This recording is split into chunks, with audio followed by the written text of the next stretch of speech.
কানাঘুষো চলছিল যে এই প্রচণ্ড গরমে কিভাবে ক্লাস করা যাবে।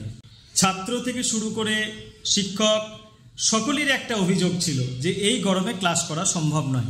উত্তর থেকে দক্ষিণ সম্পূর্ণ বঙ্গ এই প্রচণ্ড গরমের কারণে হাঁসফাঁস অবস্থা, নাজেহাল অবস্থা।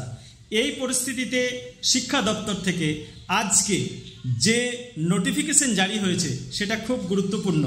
সেটা কি বলছে আগে শুনে নাও।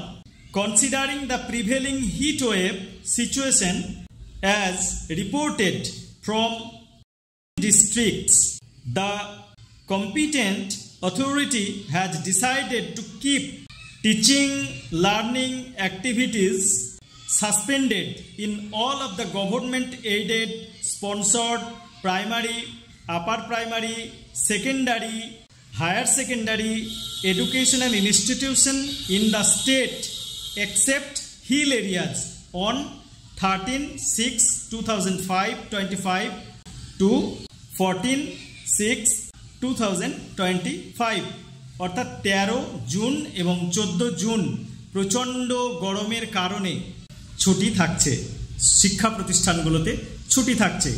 তো প্রিয় ছাত্রছাত্রী, শুক্র শনির পরেই রবিবার পড়ছে, যেটা অফিসিয়ালি ছুটি। তাহলে মোট কথা হচ্ছে তোমরা 3 দিনের ছুটি পাচ্ছ। এই 3 দিনের ছুটিটা তোমাদের জন্য আশীর্বাদ হতে চলেছে এবং এর জন্য শিক্ষা দপ্তরকে বা মাননীয় মুখ্যমন্ত্রীকে তোমাদের ধন্যবাদ দেওয়া উচিত। কারণ সত্যিই খুব কষ্ট হচ্ছে।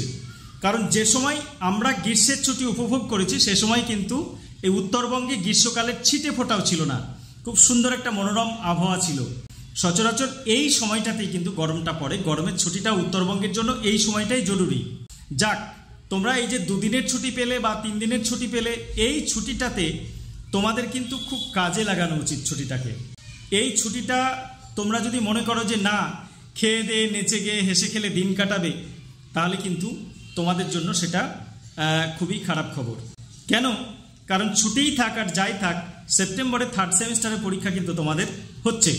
তাহলে সেই কথা মাথায় রেখে এই 3 দিন ঘর থেকে না বেরিয়ে বা তোমার যেটুকু টিউশনি ফিউশনি যেগুলো আছে সেগুলো পড়াশোনার ফাঁকে তোমার যে কাজগুলো ডিউ পড়ে আছে, যেটা তুমি স্কুল আওয়ার্সে স্কুল আসার জন্য করতে পারছিলে না, সেই কাজগুলো কিন্তু, বকেয়া কাজগুলো কিন্তু তুমি সেরে ফেলতে পারবে, করে ফেলতে পারবে। নতুন কোনো মক সেট প্র্যাকটিস করতে পারবে, নতুন কোনো চ্যাপ্টার তোমার রিভাইজ করার থাকলে তুমি করতে পারবে। অতএব এই সময়টা তুমি কাজে লাগাও।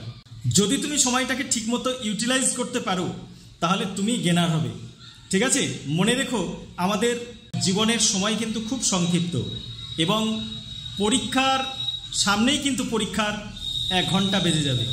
সুতরাং এই পরিস্থিতিতে তোমার যে ত্রুটি বিচ্যুতিগুলো আছে তুমি এই ছুটির মধ্যেই চেষ্টা করো কমিয়ে ফেলার এবং ছুটিটাকে পজিটিভলি কাজে লাগাও। জীবনে উপভোগ করার, আনন্দ করার অনেক সময় পাবে। ঠিক আছে? তাই এই ছুটিটাকে কোনো রকম অবহেলা না করে গড্ডলিকা প্রবাহে গা না ভাসিয়ে দিয়ে তুমি এক মনে তোমার কাজগুলো করো। যদি তুমি এই ছুটিতে ভালো কিছু করতে পারো সেটা তোমার জন্য অবশ্যই খুব ভালো হবে। তাই প্রিয় ছাত্রছাত্রী, এই ছুটির খবরে তোমরা নিশ্চয়ই আনন্দিত। একই সঙ্গে আমি বলবো এই আনন্দটা যেন তোমাদের পড়াশোনার মধ্যেই সীমাবদ্ধ থাকে। তাহলে আশা করছি তোমাদের ভিডিওটা ভালো লাগলো। ধন্যবাদ প্রিয় ছাত্রছাত্রী। এই ভিডিওটা যদি ভালো লেগে থাকে তাহলে বন্ধুদের সঙ্গে শেয়ার করে দিও। আর যদি তুমি আমার চ্যানেলে নতুন হয়ে থাকো তাহলে অবশ্যই চ্যানেলটাকে সাবস্ক্রাইব করো। ধন্যবাদ।